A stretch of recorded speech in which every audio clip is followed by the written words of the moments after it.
Give every surface its own character. Here's how finishes work on floors, walls, and ceilings. Click on a floor to select the room.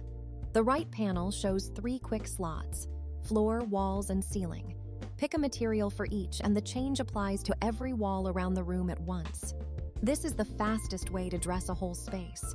Need more control? Click on a wall directly. Now you get separate materials for side A and side B, the 2 faces of that wall, plus a thickness slot for any cutout edge. Each side has its own finish, its own texture offset, and its own rotation. Click a material slot to open the material dialog.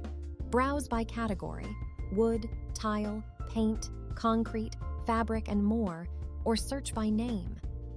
Switch to the Colors tab to pick a flat tone instead of a textured material. Want to recolor a material without changing the texture? Toggle Change Color. Pick a shade from the color palette, adjust the hue slider below, and set the opacity.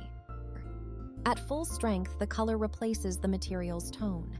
Lower the opacity to blend it with the original texture. Perfect for tinted woods or custom paint finishes. To apply different materials along the length of a wall, not by cutting it, but by zoning it, open the Material Splits section.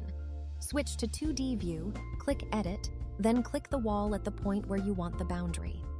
Each split divides the side into zones, and the list of materials below cycles across them.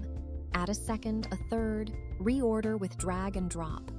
Click any tile in the list to reassign its material at any time.